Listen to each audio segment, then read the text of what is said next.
Mesdames et messieurs, bonsoir. Je suis très ravi de vous retrouver en cette veille de lockdown en Belgique pour une conférence projet urbain qui va nous amener un petit peu d'air frais dans nos carrières professionnelles de tout un chacun. Donc, nous sommes à la deuxième conférence projet urbain du deuxième quadrimestre de l'année académique 2020-2021. Le cycle de conférences projet urbain, pour ceux qui ne le connaissent pas encore, est organisé par l'Université de Liège. C'est un partenariat entre faculté de sciences appliquées, faculté d'architecture et faculté des sciences. C'est aussi un partenariat avec la Haute École Charlemagne, la section immobilier dont Sophie Tillement représente l'école ici. C'est un partenariat avec la ville de Liège, Liège et l'Abbeville et le Gré Liège et tout nouveau, depuis la conférence de Bart Somers, l'association For Urban Passion nous a rejoint dans l'organisation de ces conférences. Aujourd'hui, nous avons le grand honneur, et j'en suis très ému parce que c'est une personne que je suis depuis longtemps, qui a influencé notamment énormément mes réflexions en tant qu'urbaniste. Nous recevons Jamel Eklouch. Nous avons choisi Jamel Eklouch pour plusieurs aspects, notamment cette année-ci. Nos conférences sont thématisées sur le recyclage du territoire, le recyclage urbain. C'est un thème à la mode, mais pas que. C'est aussi fondamentalement une vraie réflexion que nous menons au sein de notre formation en urbanisme, que les immobiliers mènent aussi, et qui nous a notamment amené à mettre en place une formation continue, un certificat en recyclage du foncier dégradé, dont tous les étudiants nous suivent aujourd'hui, pour pouvoir répondre à cette demande spécifique qui est multidisciplinaire pour maîtriser la manière dont on peut agir sur les tissus urbains, dont on peut agir sur le territoire, d'une part pour ne pas les gaspiller, mais pour lui redonner un nouveau sens, lui redonner de nouvelles fonctions, de nouvelles manières de vivre à l'avenir.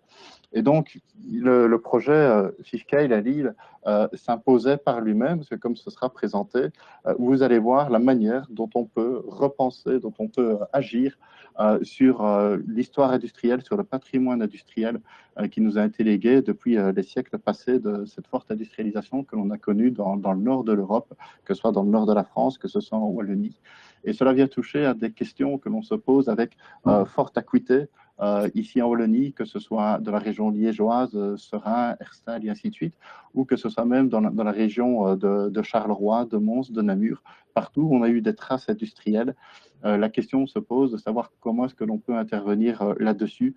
Est-ce que l'on préserve? Est-ce qu'il y a moyen de repenser les choses pour ne pas démolir?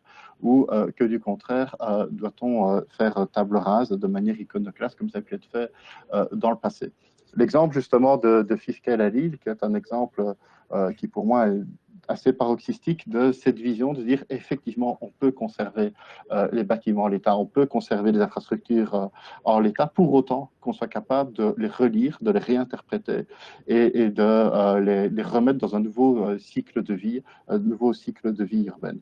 Pour ce faire, nous avons justement la chance de recevoir Jamel Eklouch. Alors pour ceux qui ne le connaissent pas, Jamel Eklouch est professeur à l'école d'architecture de Versailles depuis pas mal d'années. Il est architecte et urbaniste de formation et il est cofondateur de la chance AUC. AUC signifiant App Urbe Condita, donc depuis la fondation de la ville qu'il a fondée en 96. C'est déjà tout un programme, rien que le terme. Agence qu'il a fondée avec Caroline Poulain et François de Coster à l'issue de leurs études. Dans son parcours personnel, Jamel Eklouch a fait effectivement sa formation d'architecte à l'école d'architecture de Paris-la Seine. Et par la suite, il a continué, comme beaucoup d'entre vous qui faites la formation d'urbaniste, il a continué en faisant un DA en territoire urbain à l'école des hautes études sociales à Paris, qu'il a poursuivi après par un DSS en aménagement et urbanisme à Sciences Po. Tout cela lui a permis justement d'enrichir son esprit, d'enrichir sa pratique et d'être beaucoup plus qu'un architecte, qu'on a pu connaître des architectes classiques, même très talentueux.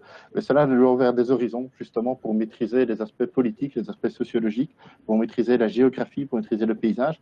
Autant de disciplines qui ont enrichi ces approches, qui ont enrichi l'approche de cette agence justement, et qui a permis aussi de pouvoir repenser la ville de manière différente que ce que les approches classiques de l'époque envisageaient. Et c'était justement un des premiers bureaux, une première agence à s'intéresser aux notions de régénération des tissus urbains, de travailler sur l'urbanisme de recyclage, sur l'art de faire avec, d'intervenir en douceur dans l'existant, avec notamment des interventions sur de grands ensembles de HLM qui existaient en France, comme Pantin, Villetaneuse et ainsi de suite.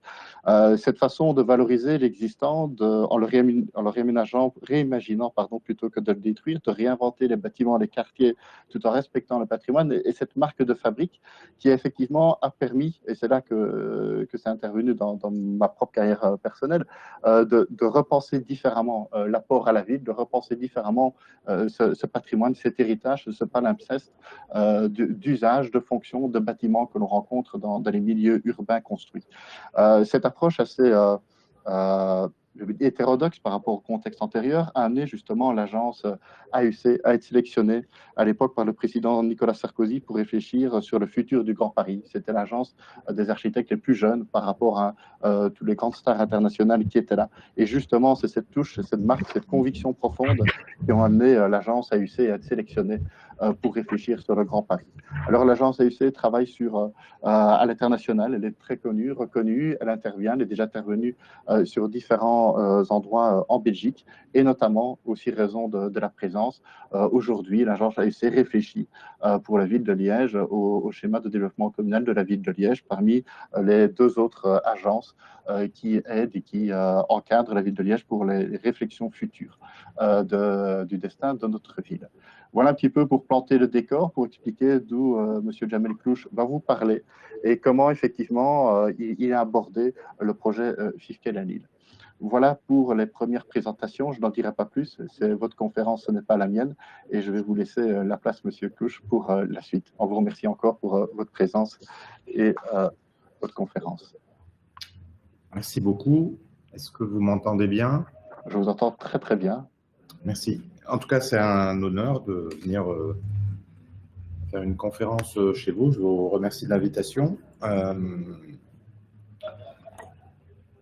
Donc, vous avez fait des présentations très claires, donc je ne vais pas me représenter. Vous avez dit l'essentiel. Une seule chose un peu qui diffère de votre présentation, c'est que je vais présenter évidemment l'île Fives, l'île Fives Caille Babcock à Lille, mais je vais vous présenter aussi d'autres projets qui évidemment se rapprochent un peu de la question qui nous intéresse aujourd'hui, un peu l'urbanisme de recyclage. Qui, il est vrai, a été, très tôt, en tout cas, dès qu'on a monté l'agence, un peu une sorte de préoccupation probablement au départ assez inconsciente, qui n'était pas portée par quelque chose qui était construit, parce quand on sort de l'école, on est jeune, on a des a priori, enfin, voilà, on a des idées qui se posent comme ça sur la table, mais elles ne sont pas tout à fait construites. Mais il est vrai que quand on a monté l'agence en 96, on a beaucoup travaillé sur les quartiers d'habitat social au départ, donc notamment les Courtières, qui a été un des premiers gros concours qu'on ait gagné. Et à l'époque, on était très troublé par les politiques publiques, notamment en France, qui étaient très largement orientées sur la démolition-reconstruction d'un côté, sur la résidentialisation, donc l'idée de refaire des îlots un peu à l'ancienne, qui ressemblait un petit peu aux îlots de la ville européenne traditionnelle, alors qu'il nous semblait que, même si on pouvait faire des diagnostics assez précis de la condition de ces formes urbaines modernes, qu'elles pouvaient poser certaines questions, notamment de gestion, notamment de foncier, des fois qui n'est pas très clair, mais on avait l'impression que quand même, ce qu'elles donnaient en termes de liberté dans les espaces extérieurs était 100 fois plus potentiel que le fait d'aller démolir ou d'aller limiter par des clôtures, des limites X ou Y, et leur redonner une sorte de forme traditionnelle. Donc c'est vrai qu'à l'époque, nous étions un peu seuls. Donc nous, on était jeunes, un peu entêtés, et on a continué notre route, alors qu'il y avait une sorte de discours commun assez mainstream qui plutôt préconisait un peu l'inverse. Donc c'est vrai qu'on s'est un peu forgé une sorte de posture, une sorte de position qui progressivement est devenue de plus en plus forte, fondée, construite, un peu sur cette idée que finalement, le territoire sur lesquels nous étions invités à réfléchir était globalement là, qu'il ne fallait pas réinventer autre chose, mais qu'il fallait plutôt être en capacité de comprendre un peu ce territoire. Alors évidemment, vous avez utilisé le mot de palimpseste. Ça a été beaucoup, André Corboz, en tous les cas, a été une de nos lectures favorites. Il a beaucoup parlé d'un peu de cette, que la ville, c'était juste une superposition de couches, mais que chaque couche n'était pas là pour nier la couche précédente, mais plutôt pour l'augmenter, pour l'enrichir, pour lui donner un nouveau sens, lui donner une anticipation d'une certaine manière. Donc voilà, c'est vrai qu'on est un peu de cette philosophie. Donc il y a 20 ans, elle paraissait un peu hors des sentiers battus. Aujourd'hui, elle paraît tout à fait banale, d'une certaine manière. Aujourd'hui, dire ne plus démolir en France, c'est bientôt écrit dans la loi. Donc voilà, c'est pas... Donc voilà, donc ça veut dire qu'on est un peu rattrapé par le cours de l'histoire, mais il n'empêche que je vais pouvoir vous raconter 2-3 petites histoires. Alors, je vais essayer juste de partager, si j'y arrive. Chaque fois, j'ai peur de ne pas y arriver. Là, vous voyez quelque chose? Oui, tout à fait. Oui. Vous voyez une sorte de page qui a l'air d'être une couverture. Oui, exactement. Oui, Université de Liège, c'est votre présentation, première page de votre présentation. Alors j'ai beaucoup de diapos, des moments je vais aller un peu vite, parce que moi j'aime bien montrer beaucoup d'images, parce que je trouve que ça, voilà, c'est intéressant. En tout cas, si c'est la majorité des gens qui nous écoutent sont des étudiants, donc je pense que c'est intéressant de voir beaucoup d'images, parce que ça permet de créer aussi un imaginaire autour de la question. Je vais commencer juste par 3 cartes.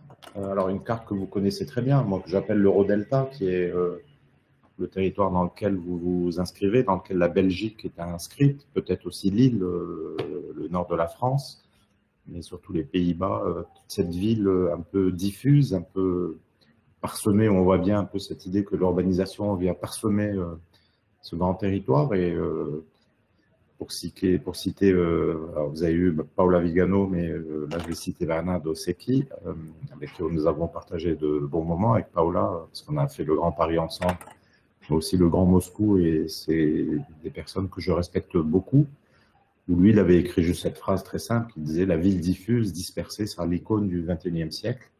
Il est vrai qu'une des figures des villes contemporaines, c'est cette ville qui s'est diffusée le long, notamment des infrastructures, et je pense que l'endroit où vous êtes, et notamment, tout cet Eurodelta est symptomatique, comme d'autres, comme le Veneto ou d'autres territoires dans le monde, symptomatique de cette ville un peu qui se disperse dans le territoire, qui dessine un rapport à la nature et à la campagne un peu nouveau. Un deuxième modèle, moi qui en tout cas nous a beaucoup intéressé depuis qu'on existe, c'est le modèle un peu japonais. Donc là, c'est un fragment de Tokyo, c'est le quartier de Ginza. J'aime beaucoup cette carte, enfin ce fragment de carte, mais qui montre juste des bâtiments. Tous les bâtiments sont là, mais ils ne se touchent pas, mais ils dessinent un peu une sorte de forme urbaine spécifique. Alors, vous connaissez l'histoire à Tokyo, il y a des tremblements de terre, donc il y a le mât. Entre chaque bâtiment, il y a des fois même 20 cm, mais ils ne se touchent pas, mais ça dessine un peu cette structure que je trouve très intéressante. Et pour ceux qui connaissent Tokyo, j'aime beaucoup cette phrase de Toyo Ito, qui est un architecte japonais, un très grand architecte japonais, qui disait que Tokyo était une ville sans extérieur. C'est-à-dire qu'elle n'a pas de... C'est un peu l'inverse ou le contraire d'une ville européenne qui adresse un visage très clair sur l'espace public. Il parle de Tokyo en disant que c'est un labyrinthe intérieur dont on entre par inadvertance, par certains points, et puis il décrit le caractère de Tokyo comme un caractère mystérieux, c'est-à-dire que c'est une ville qu'on découvre presque par ses intériorités, par ses ports.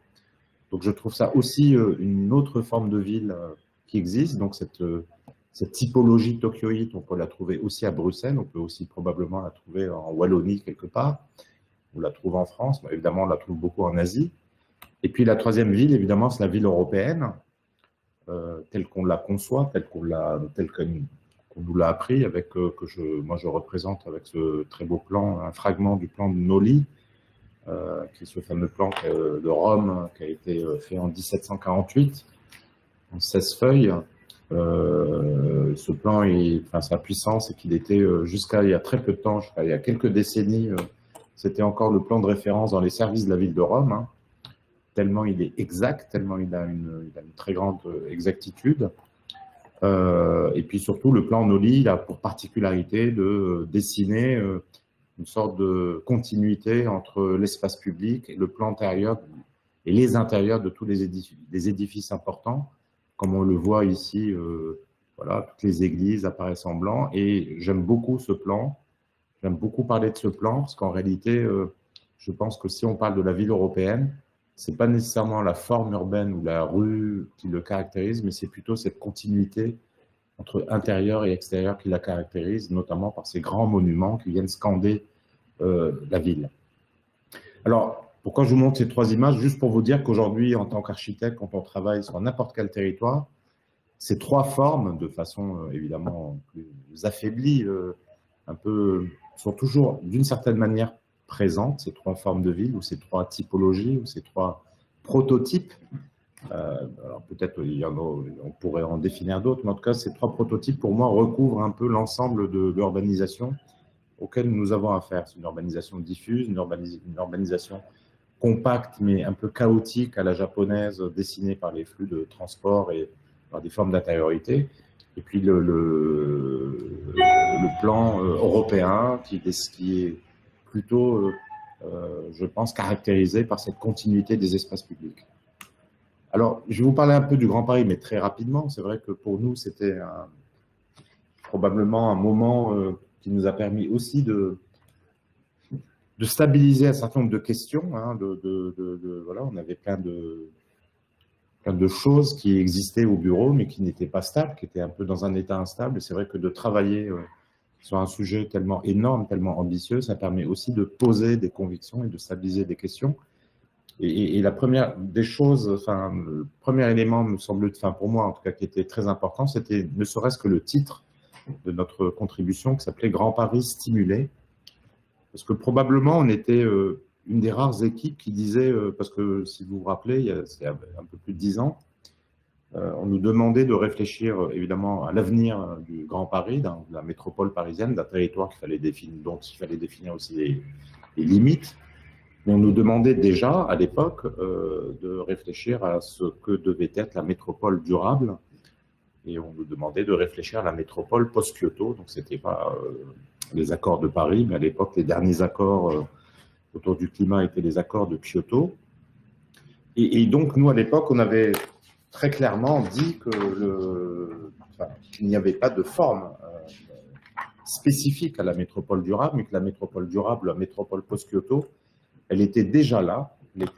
Voilà, on devait plutôt, d'une certaine manière, travailler avec la ville telle qu'elle était, qu'on devait l'adapter, qu'on devait la transformer, qu'on devait lui donner une nouvelle orientation, une nouvelle direction, mais qu'il n'était absolument pas question d'aller étendre la ville pour faire des prototypes de villes exemplaires ou de quartiers de villes exemplaires dans les campagnes. Et donc, c'est pour ça que ce titre, Grand Paris stimulé, pour nous, c'était juste, on prenait le territoire tel qu'il était et on cherchait de quelle manière on pouvait le stimuler ou fabriquer des projets de stimulation qui pouvaient engendrer un renouvellement, ou en tout cas d'en faire un territoire plus résilient, plus durable, et qui réponde à toutes les attentes des enjeux de la société. Deuxième élément qui, pour nous, était aussi fondamental quand on a fait le Grand Paris, c'était de dire que finalement, aujourd'hui, quand on a commencé ce travail, on a pris une décision un peu radicale. Et pour nous, elle était un peu dure à prendre parce qu'on était un peu la plus jeune des équipes, des 10 équipes, quand on se retrouve à côté de Bernardo et Paola, à côté de Jean Nouvel, à côté de Christian Porzampar, à côté de Rogers, etc. On se sent un peu tout petit, un peu, voilà, il y a quelques générations entre nous. Et à l'époque, quand même, on a pris une décision assez radicale. On a dit on ne fera jamais de plan du Grand Paris. Tout simplement parce qu'on voulait éviter cela, parce que enfin, vous connaissez tous un peu Paris. Paris est une ville radioconcentrique qui est déjà limitée, la ville de Paris est déjà limitée par le périphérique, qui est ce premier anneau. Dans l'histoire, il y a eu plein de murs d'enceinte qui ont dessiné des anneaux. Au-delà du périphérique, aujourd'hui, il y a l'A86, qui est l'autoroute qui fait le tour. Ensuite, il y a la Francilienne. Et dès qu'on dessine la métropole parisienne, on se retrouve un peu dans des cercles concentriques qui nous semblaient, dès le départ, en tout cas, totalement hors sujet par rapport à l'avenir parisien. C'est-à-dire dessiner ou continuer à être dans une figure radioconcentrique ne nous semblait pas évident. Ça, c'est une première chose. Et puis la deuxième chose, parce que pour nous, le Grand Paris, c'était plutôt l'échelle régionale, donc 12 millions d'habitants. Dessiner un plan pour 12 millions d'habitants, ça nous semblait juste inconcevable, encore plus aujourd'hui qu'à 50 ans, parce que la rapidité des mutations, la rapidité des transformations technologiques pour nous empêchait de faire le choix que de dessiner un avenir de 12 millions d'habitants. Ça nous semblait juste de notre bureau à 10, 15, 20 ou 30 personnes, on ne pouvait pas décider de l'avenir de 12 millions d'habitants. Et donc, c'est pour ça qu'on a travaillé un peu sur ces images que vous voyez là, sur cette diapositive. C'est qu'on a dit que finalement, ces territoires métropolitains, ils peuvent aussi se lire à travers une somme de situations. Et qu'à un moment donné, un peu l'agglomération de ces situations pouvait dessiner des avenirs qui restaient ouverts, qui ne sont pas fermés dans un plan, dans une forme, mais dessiner comme ça plusieurs formes d'anticipation qui répondaient à des contextes particuliers, à des contextes existants, des contextes qu'on allait transformer, et dessiner des situations de transformation qui allaient fabriquer ce Grand Paris stimulé. Donc là, je vous en montre quelques-uns, mais je ne vais pas les détailler parce qu'on n'a pas trop le temps, mais j'ai un petit souci, c'est que je n'ai plus qu'un écran noir. Votre présentation a disparu. Je ne sais pas ce qui s'est passé. Ah bon? Oui, je ne la vois plus réapparaître. Je ne sais pas s'il y a un écran de veille qui se serait peut-être allumé quelque part ou autre. Mais je n'ai plus qu'un écran noir, en fait. Je vous vois toujours. Non, attendez. Peut-être réessayer leur partage d'écran. Comment je vais faire?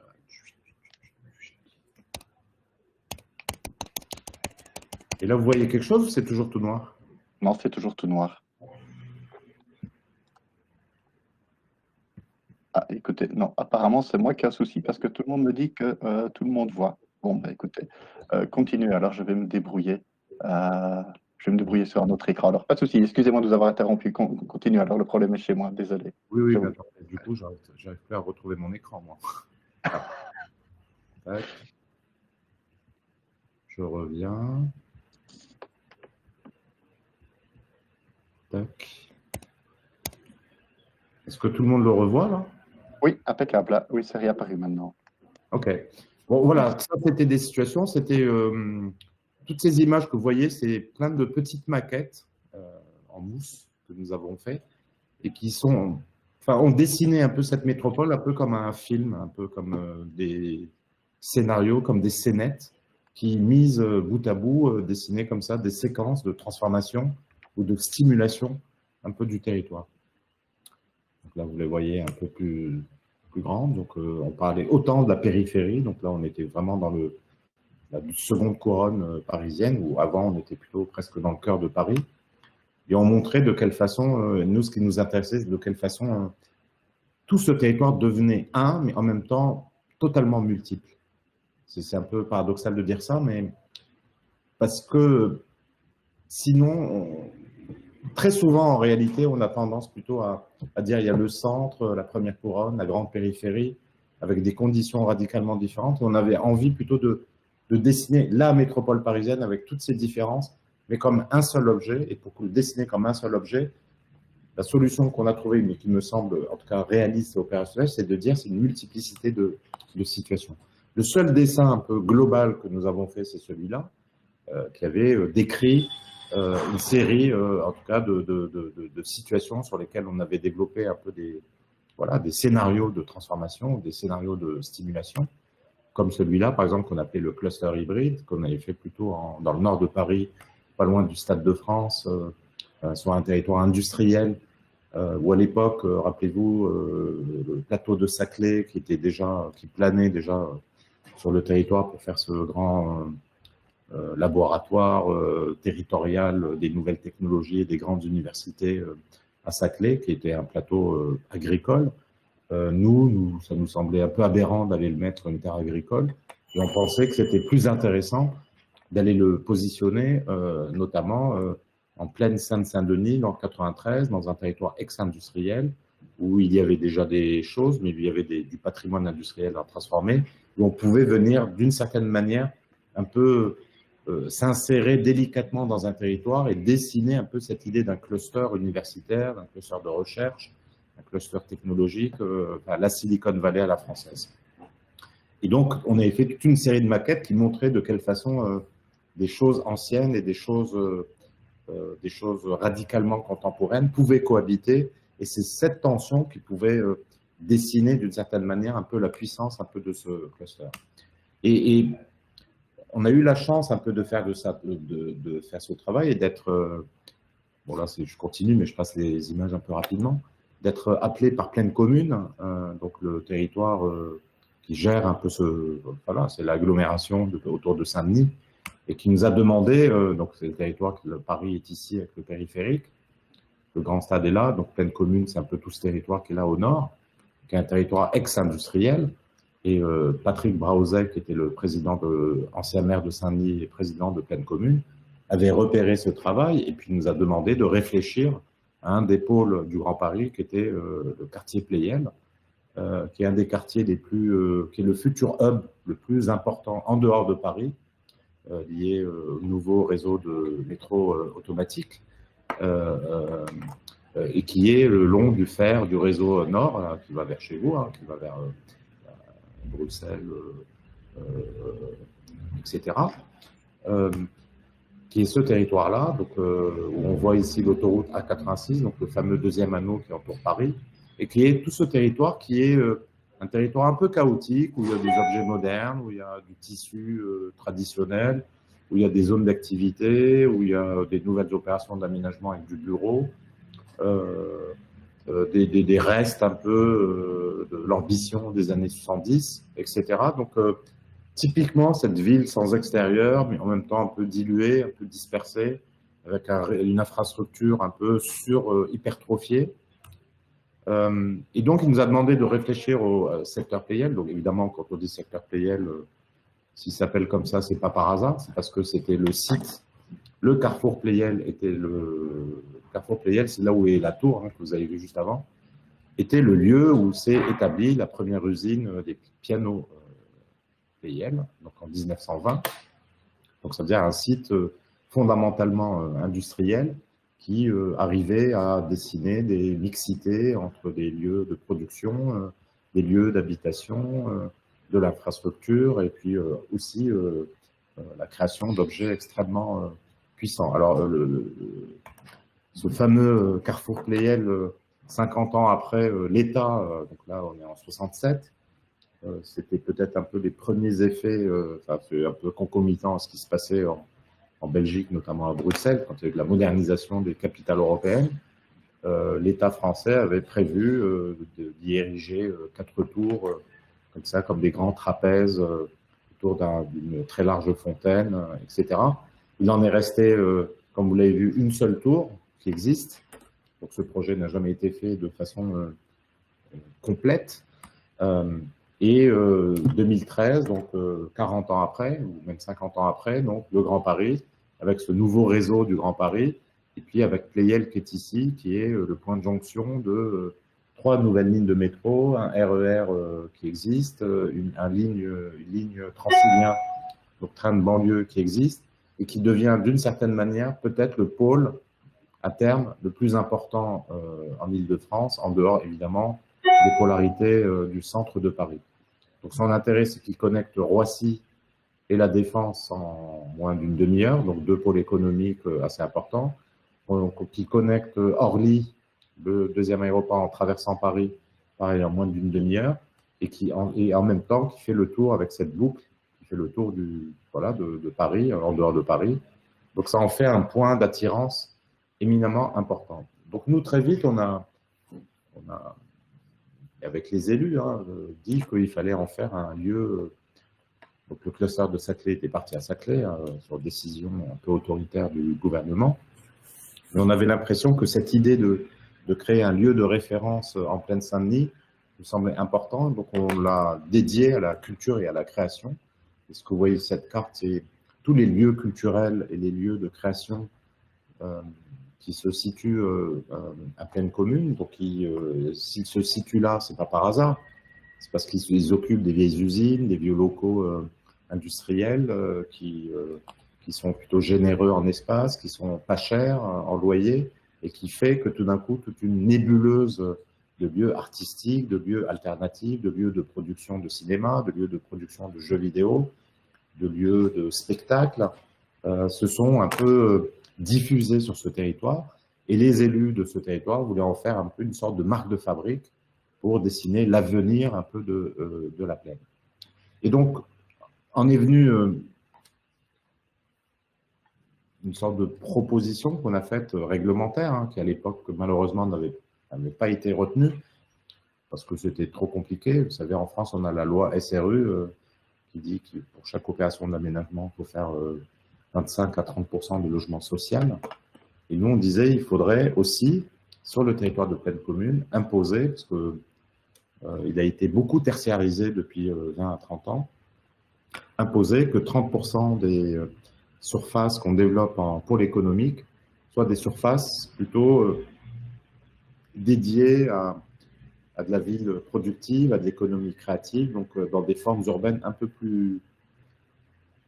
moins onéreuses, moins chères, moins compliquées, moins sophistiquées que du tertiaire pur, mais des formes urbaines un peu qui ressemblent plus à l'industriel d'avant, dans lequel des agences de production, des agences de cinéma, des agences culturelles, des agences qui peuvent produire des choses non polluantes, qui ne peuvent pas gêner les quartiers d'habitat, puissent s'installer.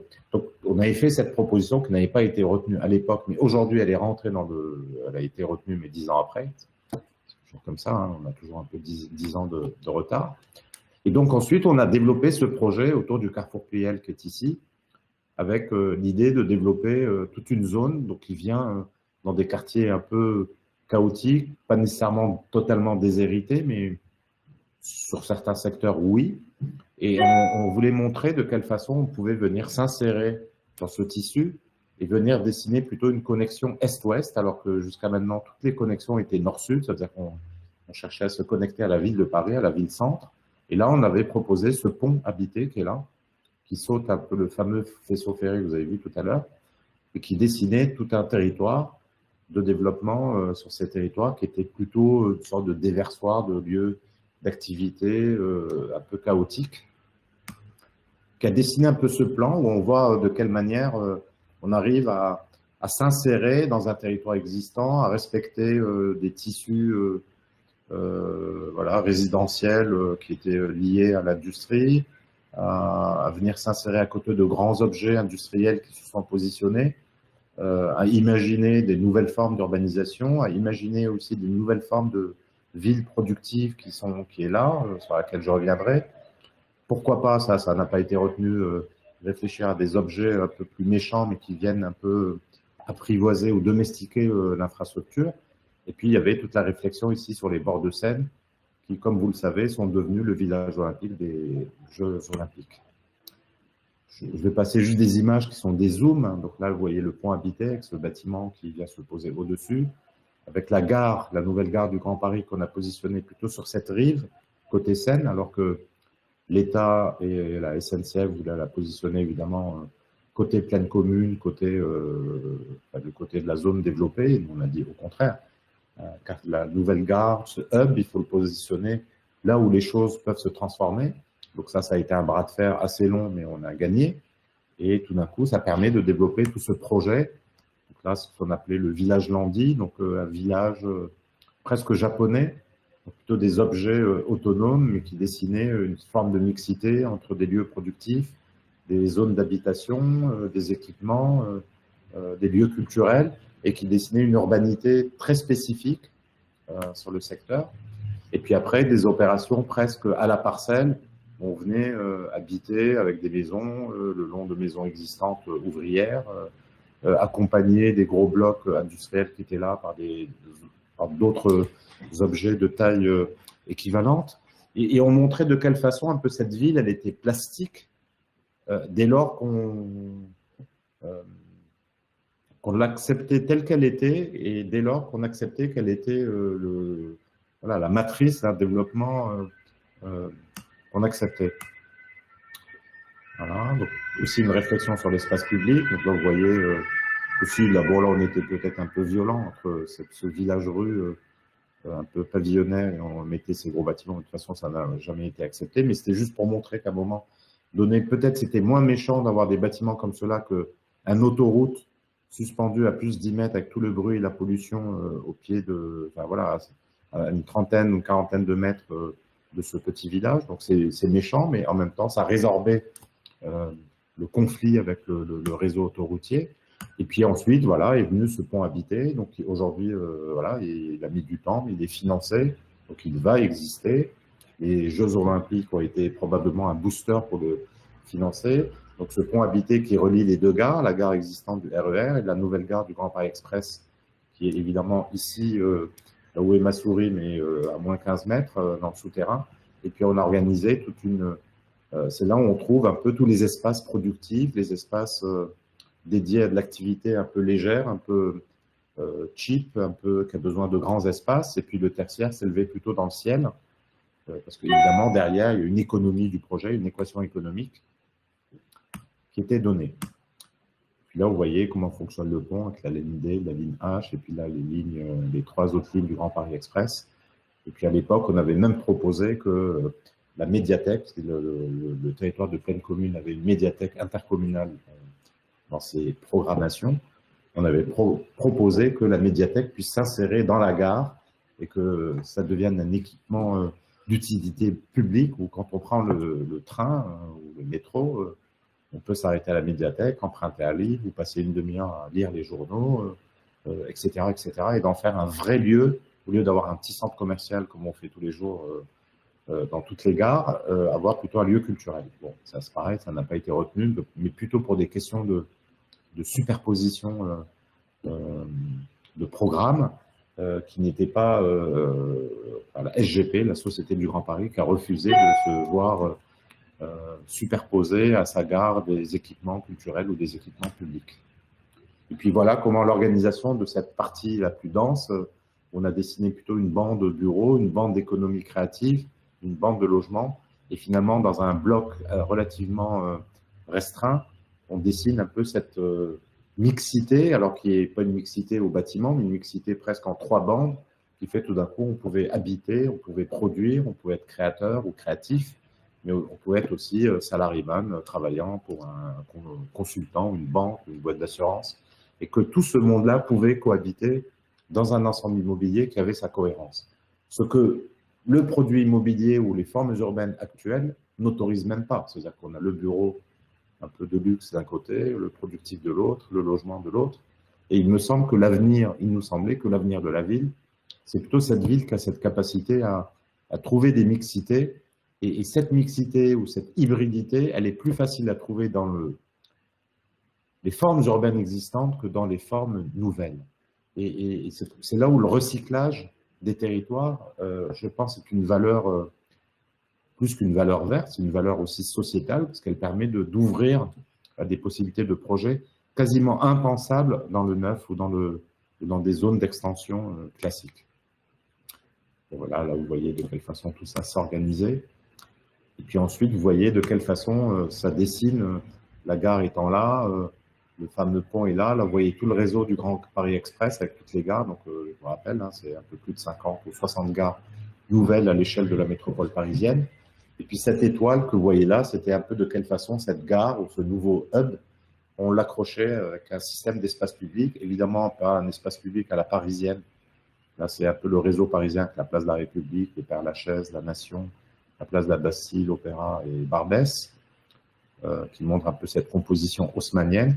Évidemment qu'on est dans la substance existante, on ne sait plus faire Haussmann, ce n'est pas réglé, mais quand même, on arrivait à montrer qu'autour de Pleyel, on pouvait construire un peu cette étoile, un peu déformée, un peu qui négocie, un peu qui, voilà, qui est délicate, et qui va chercher la gare de Saint-Denis, la basilique de Saint-Denis, le canal, la Seine, la porte de Clichy, la porte de Clignancourt, la porte de la Chapelle, et qui dessinait un peu ce schéma avec le pont qui est là, la gare qui est là, et tout le développement que je vous ai montré qui est dans ce secteur-là, et qui montrait de quelle façon on pouvait aussi le reconnecter à l'échelle de la ville et dessiner des continuités. Alors évidemment, on n'est pas dans les continuités classiques de la grande ville européenne du 19e, mais dans des continuités qui peuvent avoir des, voilà, d'autres formes de qualité que celles que l'on connaît, mais éminemment, je pense, plus riches, parce que plus mixte, voilà, plus diverse, plus hybride, parce qu'elle est plus des développements qui sont des développements de l'altérité, c'est-à-dire qu'on accepte l'autre, que le nouveau accepte l'ancien, que l'ancien accepte le nouveau, et que ça dessine des nouvelles harmonies, en tout cas des acceptations, qui me semblent en tout cas plus riches pour nos villes que la juxtaposition un peu, des fois, qui dessine des limites extrêmement fortes entre les anciens quartiers ou les quartiers habités, des fois dégradés, des fois paupérisés, et puis des nouveaux quartiers qui ont l'air flambant neufs et qui ont l'air de dessiner presque une sorte de limite infranchissable entre les deux.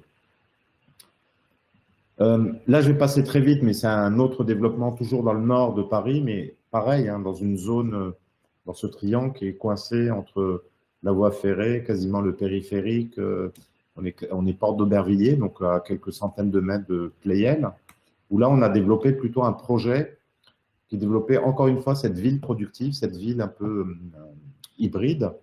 Et donc là, on avait travaillé un peu sur 7 bâtiments, 6 bâtiments, dans 7 bâtiments. Et on disait des bâtiments simples, mais une ville complexe, c'est-à-dire que chaque bâtiment avait des qualités extrêmement spécifiques, notamment la qualité structurelle. Donc vous voyez là, en noir apparaît, je ne sais pas si vous le voyez très bien, mais un peu les structures du bâtiment. Et l'idée, c'était de dire qu'avec des bâtiments très simples, vous avez vu de quelle façon on les assemblait, et ça dessinait presque un quartier un peu à la Tokyo, mais chaque bâtiment avait une qualité à défendre. Donc celui-là, c'était un peu l'usine, celui-là, c'était le bâtiment hybride. Il y en avait un qui était purement logement, celui-là, il y en a un qui était SOHO, c'est-à-dire qu'il pouvait ménager de l'activité productive, mais très légère avec du logement, ou le solide, qui était plutôt un bâtiment d'activité. Et en fait, l'idée, c'était de dire que pour arriver à cette idée d'une ville productive, c'est qu'on avait programmé un tiers de logements purs, un tiers de productifs purs, et un tiers des bâtiments qui avaient cette capacité à être soit logement, soit productif. Et en fait, tout ça a dessiné toute une série de typologies, toute une série de bâtiments, avec toute une réflexion évidemment sur la question du climat et de l'énergie, de la façon dont tous ces bâtiments pouvaient échanger et créer une sorte de quartier zéro énergie extrêmement innovant en matière environnementale, mais je ne vais pas rentrer dans les détails. Et là, vous voyez de quelle façon ces 6 bâtiments s'assemblent autour d'un espace public et dessinent des typologies, des spatialités dont on ne sait plus si elles sont véritablement du logement, si elles sont des lieux de travail ou des lieux de production, ou si elles sont les deux. Donc, en l'occurrence, ici, elles sont les deux. Et puis là, vous voyez dans cette image, là, je vais laisser trop d'images, je vais passer un peu vite. Donc là, vous voyez chaque fois un plan et de quelle manière il peut se décliner voilà, dans l'axonométrie du quartier. Donc là, voilà, c'est le logement social, parce qu'il fallait faire du logement un peu classique. Là, c'est le volume capable. Donc lui, il est hybride, c'est-à-dire qu'il peut accepter soit du logement, soit de l'activité productive, et avec l'idée que les uns acceptent les autres et que le bâtiment devienne une sorte d'incubateur voilà, d'une nouvelle forme d'urbanité, ou le logement, ou alors ici coopératif, qui était plutôt productif, celui-ci, ou la factory, l'usine un peu verticale, où c'était plutôt des grands plateaux de très haut sous plafond, avec une structure très robuste, qui permettait d'avoir voilà, des larges espaces sans poteaux, donc qui permettait de développer voilà, même des chaînes de production dès lors qu'elles ne faisaient pas de bruit, etc., etc. Et ça dessinait un peu ce plan où tout d'un coup, il y a des univers, des façons d'habiter, des façons de travailler, sensiblement toutes différentes, mais en même temps sensiblement proches, qui dessinaient une unité de quartier qu'aujourd'hui, on ne sait plus faire. C'est-à-dire, aujourd'hui, on sait faire du logement répétitif d'un côté, du bureau en plateau à blanc avec des noyaux centraux et des salles de réunion obscures au milieu, voilà, qui ne sont absolument pas qualitatifs, alors qu'en réalité, on est en capacité dans cette ville existante à mobiliser d'autres formes d'énergie qui font que tout d'un coup, on construit des quartiers qui sont circulaires, où on peut habiter et travailler au même endroit, qui créent de la centralité, qui créent voilà, des lieux de sociabilité, mais aussi de l'économie et de l'emploi, et aussi évidemment du logement. Et puis j'aime beaucoup cette image qui montre un peu cette cohabitation. On voit ici un immeuble 100% logement, donc un vrai immeuble résidentiel avec ses grandes terrasses, avec ses rideaux, etc. Un immeuble ici 100% productif, donc c'est le fameux solide avec l'usine verticale, avec même des accès camions logistiques qui ne dérangeaient pas le reste, avec un accès géré de telle façon à ce qu'il n'y ait pas de conflit entre les différentes fonctions. Et puis un bâtiment hybride dans lequel on pouvait en même temps produire, mais aussi habiter, comme dans un loft, et qui dessinait une autre forme de typologie. Et pour moi, la ville de demain, ça doit être un peu cette ville.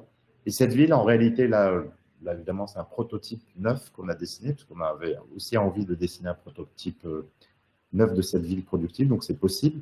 Mais cette ville, en réalité, elle est encore plus possible dans les tissus existants, et notamment dans les territoires industriels, comme ici à Lille Fives, donc un territoire d'à peu près une vingtaine d'hectares. Donc un concours qu'on gagne il y a quand même assez longtemps, même avant le Grand Paris, 2009, je suis un peu plus de 10 ans, 12 ans, 13 ans. Et je me rappelle très bien, hein, quand on va visiter le site, il y avait 5 équipes qui étaient invitées à faire ce concours, je sais pas, Anne VRDV et d'autres. On va visiter le site, donc un site qui se trouve finalement, donc là c'est la gare TGV, là c'est le Congrès Expo, voilà tout le master plan de Ram Koolhaas qui est ici, donc vraiment à 500 mètres de l'autre côté du fer. Donc voilà, une grande usine qui a, je pense, créé un peu toute une zone d'habitation autour d'elle, donc une ville ouvrière autour de cette usine, voilà, qui a une vraie histoire à Lille. On dit que l'international socialiste a été inventé au sein de l'usine FCB. Donc voilà, c'était un haut lieu industriel, haut lieu de la tradition et de la culture ouvrière voilà, à Lille. Donc un élément aussi de patrimoine historique, social, important. Et donc là, je vous montre les premières photos qu'on a faites. Ça, c'était le jour, quand on fait un concours, le maître d'ouvrage vous invite, on fait un tour dans l'usine, on fait des photos, parce que c'est les premières photos que l'on fait. Et c'est vrai que quand on a fait ces photos, à l'époque, on les avait classées, on avait l'impression, on se disait... le programme, c'était évidemment de presque tout casser, garder peut-être quelque chose pour rappeler la mémoire de l'usine. Et bien, on avait une sorte de programme d'une opération d'aménagement classique avec du logement, du bureau, voilà, des commerces et un parc.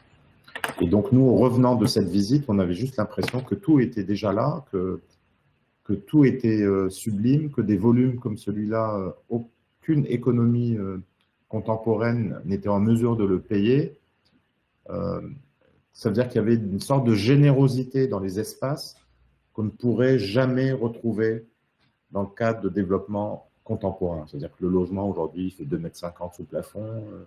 Voilà, enfin, tous les budgets sont serrés, alors que là, on se retrouvait avec des espaces, des volumes extrêmement puissants.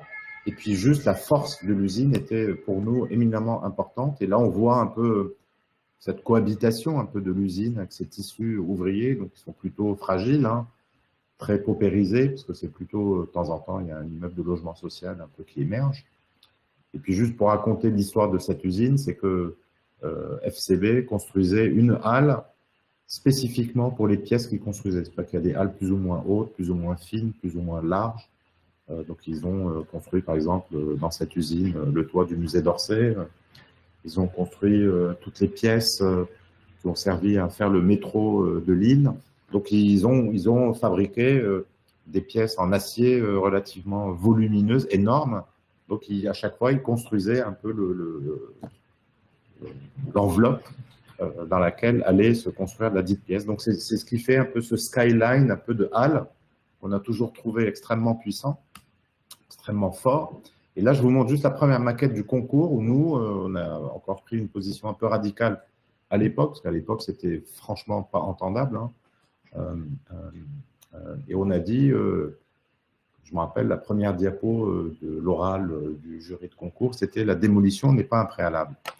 Alors que dans le cahier des charges, c'était un peu l'inverse. Vous nous dites ce qu'il faut garder, on démolit, on a un terrain nu, et ensuite on organise un nouveau quartier relativement dense, qui nous demandait 1000 logements ou 1200 logements. Je n'ai plus les chiffres exacts en tête.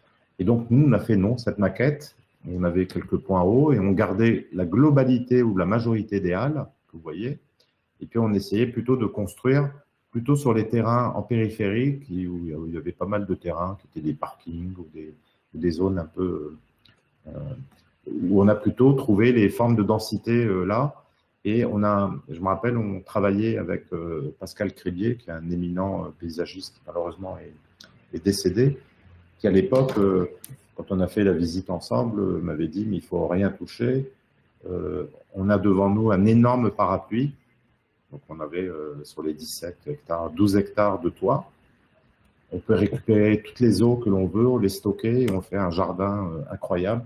On dessine un peu avec l'espace public une usine des eaux. C'est-à-dire que presque lui, Pascal avait déjà jeté les bases du projet d'espace public, en tout cas sur l'usine, qui était de dire on transforme l'usine en usine des eaux qui va nous permettre de dessiner l'espace public. Donc, toujours des photos de cette maquette. Donc, encore une fois, c'était pour nous de quelle façon un peu cette matière vivante, on l'appelait la matière vivante, alors que tout le monde la pensait comme une matière inerte, morte, à évacuer, comment elle pouvait être le support d'un millier d'usages, d'un millier de confrontations, d'un millier de choses différentes qui pouvaient cohabiter et qui pouvaient dessiner une sorte de quartier, non pas qui ressemble à tous les quartiers qui sont le fruit des aménagements que l'on connaît partout en France notamment, mais un quartier totalement inédit qui arrive à tirer profit de ce qui existe pour dessiner quelque chose de relativement nouveau. Alors évidemment, quand on disait la démolition n'est pas un préalable, à des moments on enlevait certaines halles pour dessiner des transparences. On avait à l'époque même proposé de construire des logements au-dessus des halles avec une nouvelle structure et préserver les halles pour en faire des équipements ou des lieux de production. Donc ça n'a jamais été, ça n'a jamais été accepté. Voilà, donc on voit à des moments, on se disait que ponctuellement on pouvait monter pour aller regarder un peu cette ville horizontale un peu à l'infini. Ensuite est arrivée l'idée d'un lycée hôtelier comme programme. Voilà, là c'était une des plus grandes halles où on faisait un grand hôtel industriel avec des commerces, etc.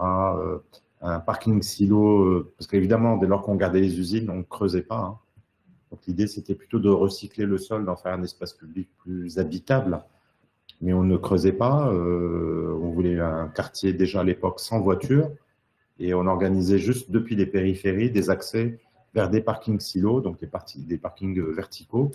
Donc là, la plus grande halle, on l'organisait autour d'une partie parking qui était au cœur, et puis des plateaux très productifs ici, très larges, et puis des plateaux presque plus créatifs ici sur la partie la plus fine, et puis des commerces en rez-de-chaussée qui s'adressaient sur l'espace public. À des moments, on évidait pour encasser des bouts de halles pour faire rentrer des logements avec des typologies un peu particulières.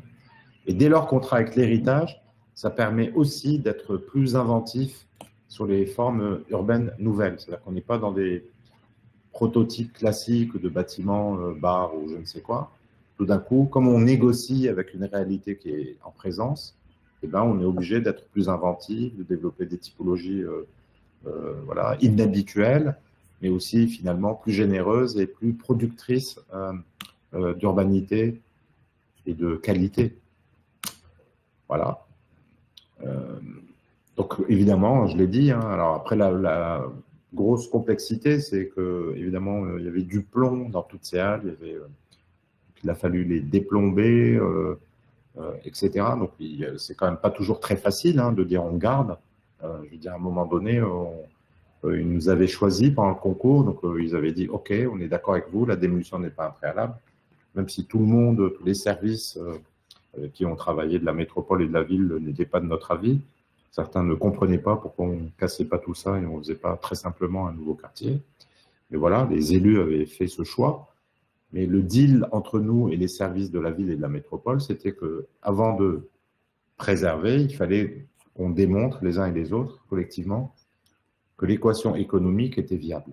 Que préserver n'était pas 4 fois plus cher ou 1,5 fois plus cher que de tout démolir et de reconstruire. Donc c'est comme ça qu'on a travaillé.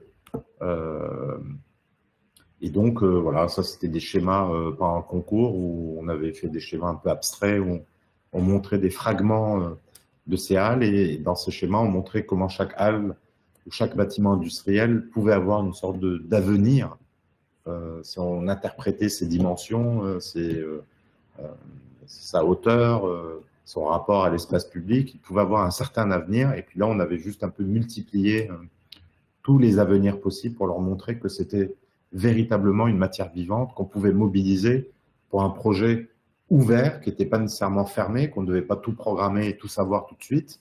Donc ça aussi, c'est une complexité hein, pour un client, pour une collectivité, parce qu'une collectivité elle a besoin de tout programmer, de tout savoir à l'avance, de dresser un plan avec des chiffres, des mètres carrés, des quantités, de faire son bilan d'aménagement et de se dire maintenant, je vais dérouler ce plan pendant 15 ans.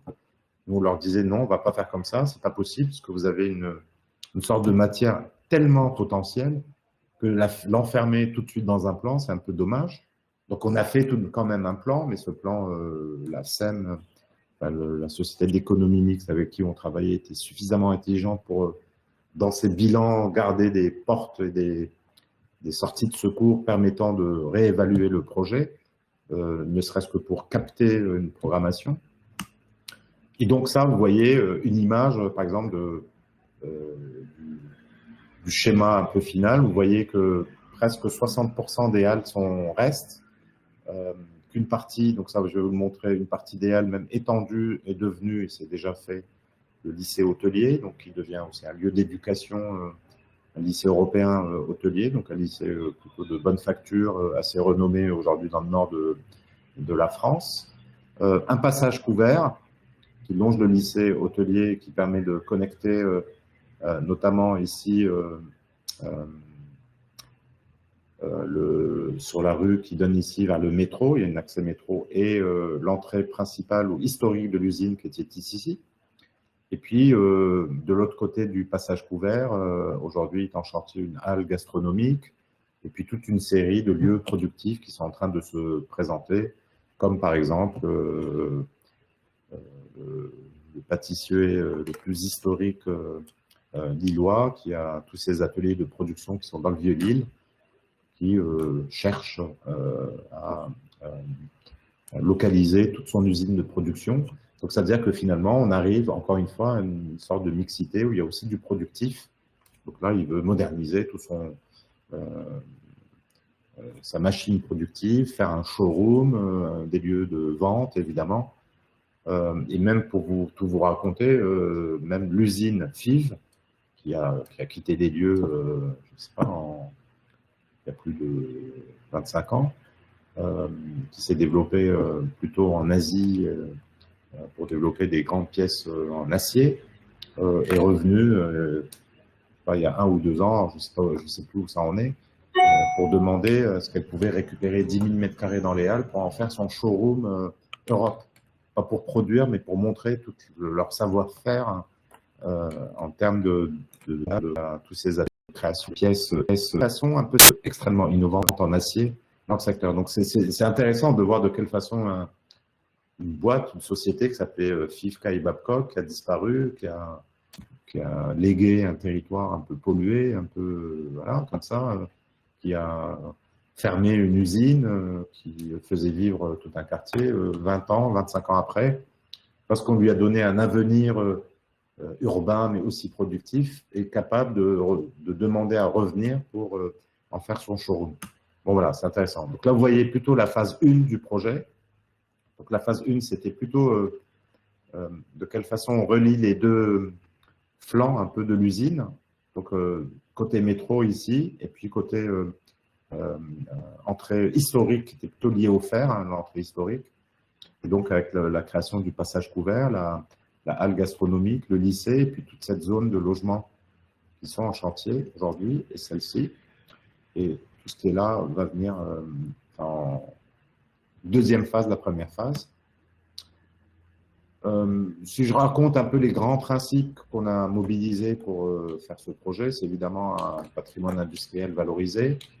C'est l'idée de travailler aussi sur comment on restitue un parc et un espace vert de qualité, comment on dessine un peu des traverses à échelle humaine, comment on travaille sur des paysages domestiques, sur des lieux de partage, sur des lieux de destination comme des commerces, des services, du restaurant, des espaces publics animés et pratiques. Et puis là, vous voyez de quelle façon un peu tout ce projet vient se connecter à la structure paysagère de la ville. Donc l'usine nous a légué cette grande cour. Il y a eu aussi une autre cour ici urbaine qui est déjà un espace public, et il y a une deuxième cour qui est ici. Et nous, notre parc, c'est de quelle façon, c'est la manière dont ces trois cours se connectent à travers des jardins d'eau que je vais montrer, et puis une partie plus parc un peu plus élargie qui est là, et qui vient se connecter à toute la maille paysagère du quartier. Là, vous voyez la croche urbaine. Donc, il y a une seule rue automobile qui traverse le quartier, c'est celle-ci. Tout le reste, c'est totalement 100% piéton. Et puis, vous voyez comment, encore une fois, les trois cours qui sont là viennent un peu structurer, deviennent un peu les éléments qui maillent avec toutes les transversales, avec les quartiers et la structure urbaine existante. Voilà, là, vous voyez les trois cours qui sont là, qui deviennent une part de jardin, hein, qui sont un peu remobilisés comme un espace public. Et puis là, vous voyez tout le système un peu du fameux toit de Pascal. Donc, la récupération des eaux, la création de grandes cuves sous halle qui récupère ces eaux, et comment cette eau qui est récupérée, qui est ici dans la cuve, elle alimente tout un réseau de jardins d'eau qui sont là, plantés, donc ils sont en eau toute l'année, été comme hiver, parce que justement la cuve, elle permet de gérer ce différentiel, et d'avoir un peu à la ligne, je ne sais pas si vous connaissez le CESC de Lina Bobardi à Sao Paulo, où elle a tout ce pareil, elle a fait un concours qui était une grande référence pour nous, en tout cas quand on a fait ce projet, qui était une vieille usine qu'elle a transformée en centre culturel, social, etc., où elle récupérait les eaux et elle rafraîchissait des espaces. Donc là, l'idée, c'était aussi pour rafraîchir l'espace public, créer des jardins. Voilà, là, vous voyez cette cuve construite, donc elle est construite aussi de façon élégante, c'est-à-dire que c'est un très beau béton. C'est une cuve qui fait 18 mètres de haut, hein, je ne sais plus quelle est sa contenance, mais c'est énorme.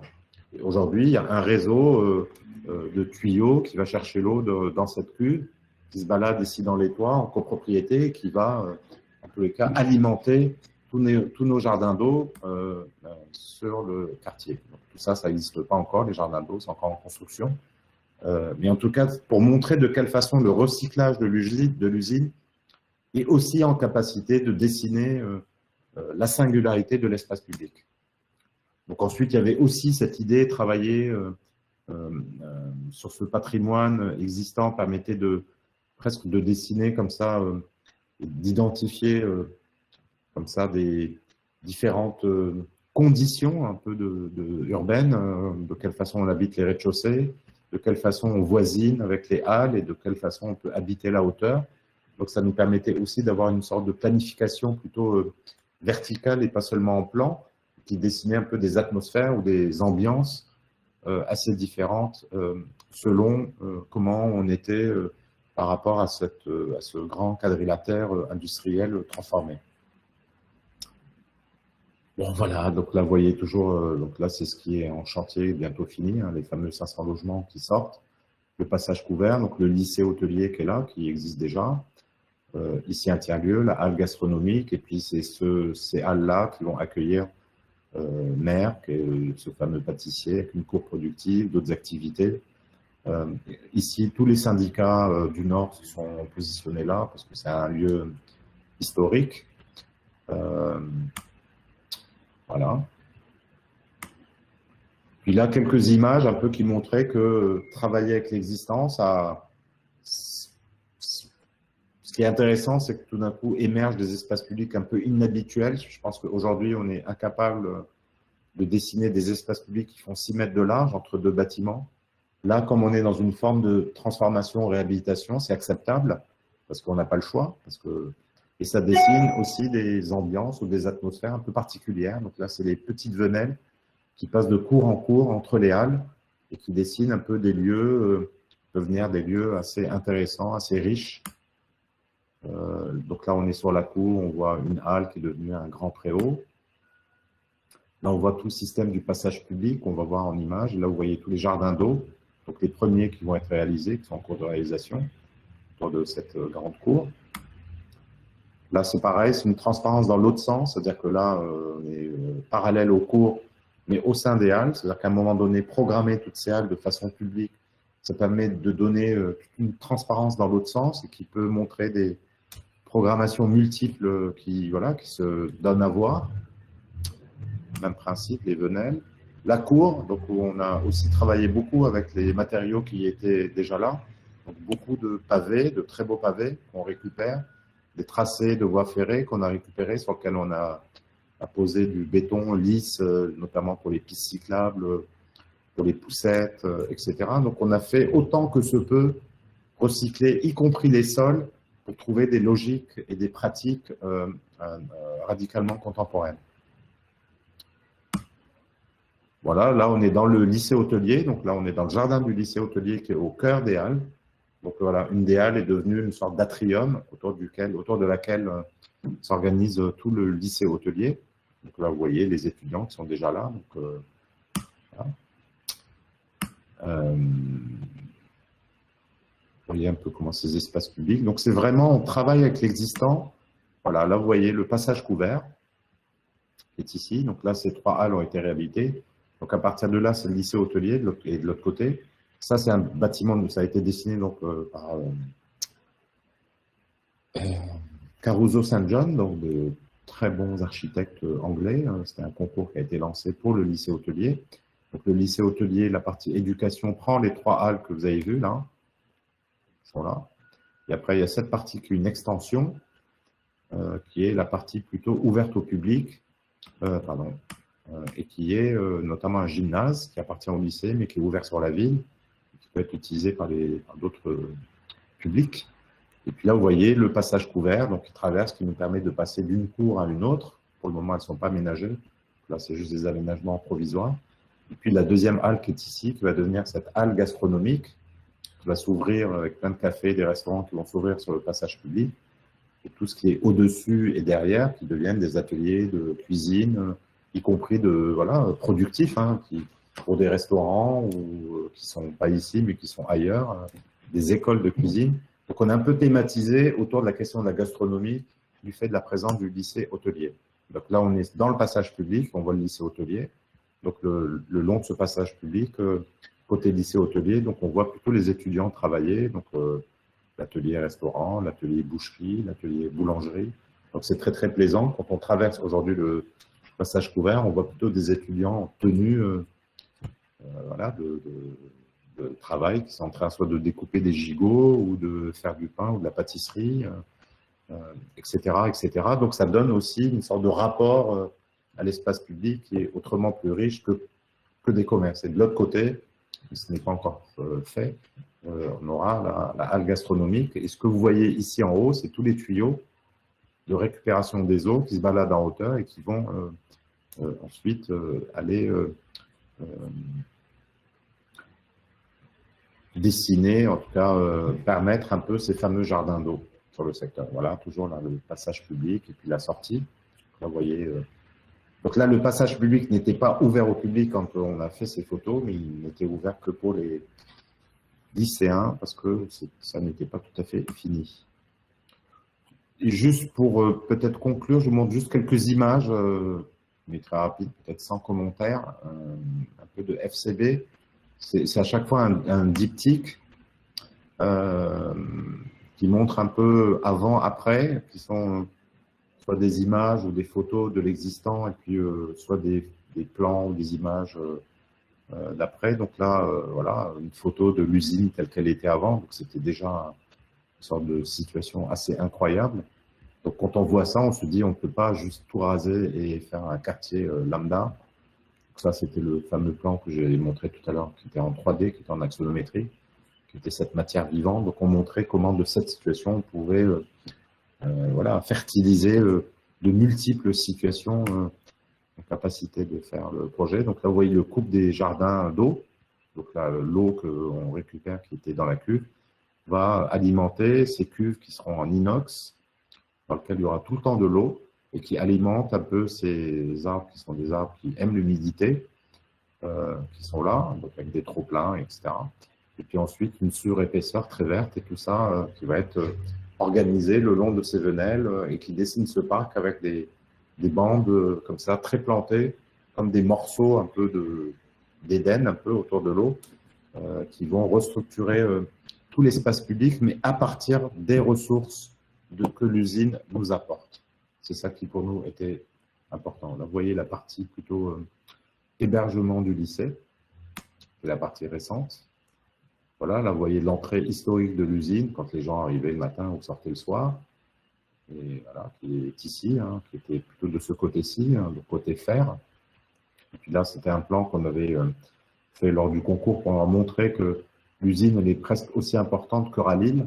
Si on décidait de la transformer dans son entièreté, mais par fragments, et qu'à un moment donné, ça pouvait devenir un lieu de destination beaucoup plus fort ou aussi fort que Ralil. Bon, évidemment, là, on abusait un peu, parce que Ralil, c'est comme une gare TGV.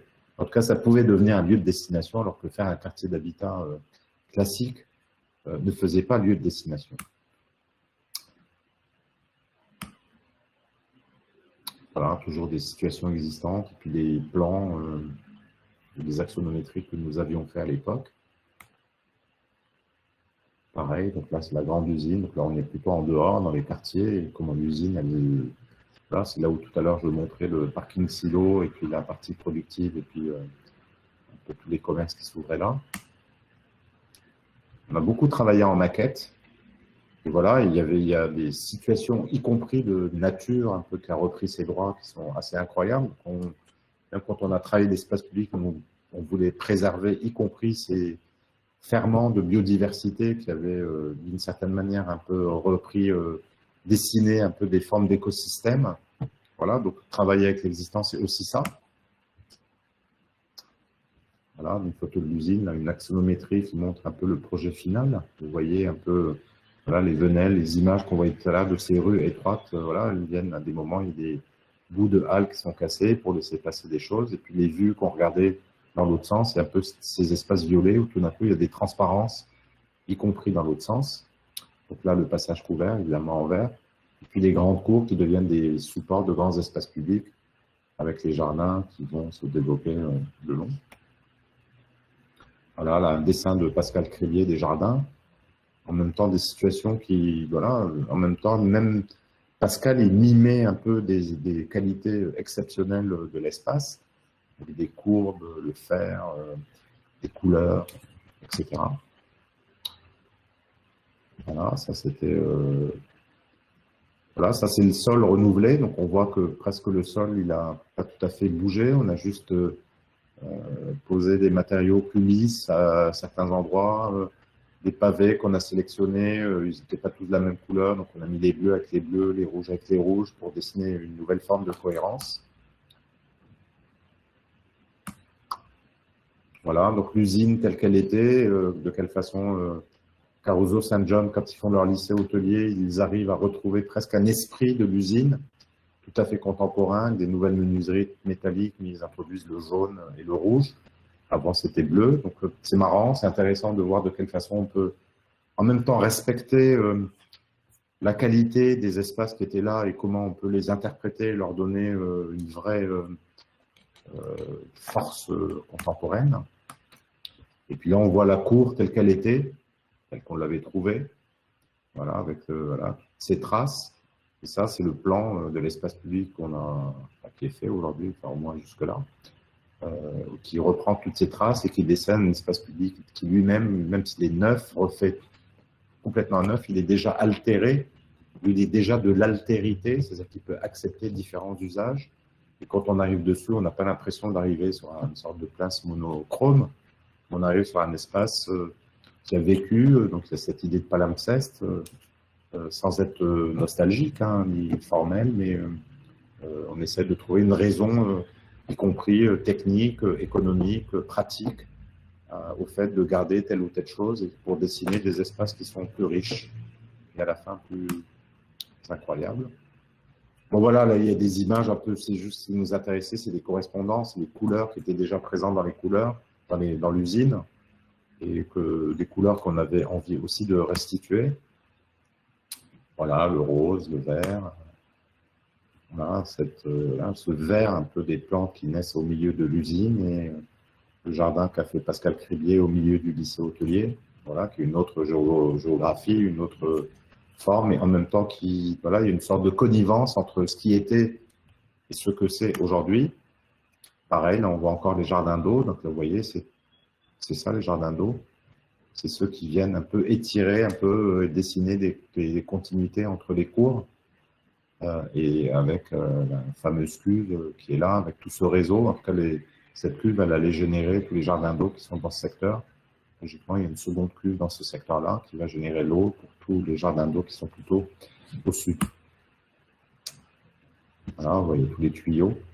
Nous, on n'avait pas peur, comme on est dans un endroit industriel, donc on n'avait pas peur qu'il y ait de la tuyauterie, quoi, et que l'eau qu'on récupérait du ciel puisse être acheminée par des tuyaux qui étaient visibles, qu'on ne cachait pas, et qui allaient alimenter ces très beaux jardins. Voilà, ça existait déjà, il y avait plein de tuyaux déjà. Voilà, là, c'était la maquette que vous avez vue tout à l'heure, mais vue du haut, le site qui est là. Voilà, et là, vous voyez l'enceinte un peu de l'ancienne ville du Vieux-Lille. Puis là, vous voyez voilà, ce que c'était avant, des photos de chantier qui montrent de quelle façon il y a une sorte de précaution, de délicatesse, de précision voilà, à régénérer l'espace, à lui donner une autre vie sans le nier. Et puis là, ce que je disais tout à l'heure, sur cette idée un peu de différentes conditions, donc, on n'invente rien en réalité, juste on essaye de bien regarder l'existant, donc ces différentes conditions, elles existent déjà, des fois elles ne sont pas heureuses, mais on se dit, c'est-à-dire que si elles existent, elles sont acceptables, donc on peut les perfectionner, les rationaliser, leur donner un peu plus de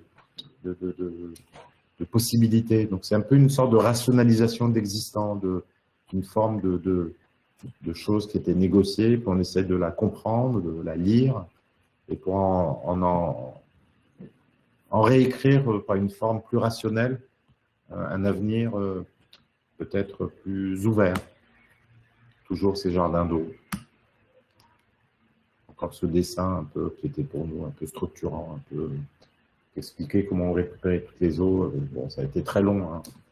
Des mois de calcul, des mois de négociation avec la ville et la métropole, parce qu'évidemment avec notre système d'eau, ça rendait les compétences de l'une et de l'autre extrêmes, ça fonctionnait plus, parce que je ne sais plus qui s'occupe de quoi, mais je pense que tout ce qui est eau, c'est la métropole, tout ce qui est sol, c'est la ville, et avec notre système, il n'y avait plus de différence entre l'eau et le sol, tout ça devenait un ensemble, et comme ils se partagent les frais et la gestion un peu des espaces publics selon des...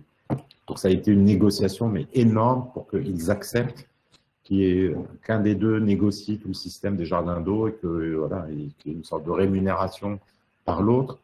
Donc voilà, donc ça nous permet aussi de désenclaver un peu ça permet aussi de désenclaver aussi des modalités organisationnelles qui sont très fermées, très opaques entre une ville et sa métropole, qui sont plutôt des gens qui se voient, je pense, même plusieurs fois par jour, mais en même temps qui, dans leur forme de gestion, sont voilà, très, très scindés.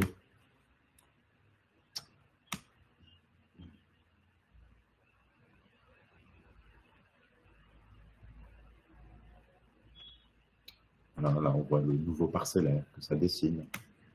C'est un travail sur lequel on a fait des milliards de dessins. Donc, on a fait une sorte de présentation, un peu un film, Une sorte de diaporama qu'on a présenté d'ailleurs à Lille pour une exposition pour Arc en Rêve, mais qui montrait juste comme ça des sortes de, on avait appelé ça correspondance, un peu entre des images de ce que c'était, de ce que c'est en train de devenir. Et on aime bien montrer ça parce que ça montre que finalement, rien n'a changé, mais tout a changé. Il faut que rien, faut pas que tout change pour que rien ne change, mais là, il faut que rien ne change pour que tout change. C'est un peu montrer de quelle façon, voilà, on a l'impression d'être dans le même univers, mais en réalité, on est déjà passé à un monde radicalement nouveau. Donc voilà, là, on utilise la pierre bleue de chez vous, du Hainaut. Là, vous voyez le passage public, ce qu'il était, ce qu'il est devenu. Voilà. Je ne sais pas quelle heure il est. Il est 19h presque 30. Je vais peut-être m'arrêter là. J'avais un autre truc, mais si on veut discuter, je pense que c'est le moment de s'arrêter.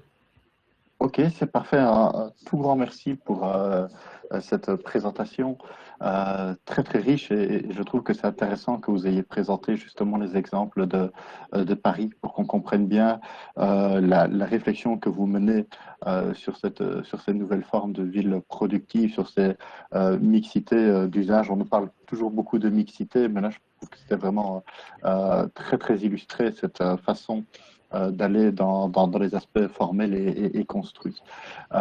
Et pour Fishkel, justement, c'était l'occasion de voir jusqu'où on peut pousser la réflexion de la préservation de cet héritage du passé.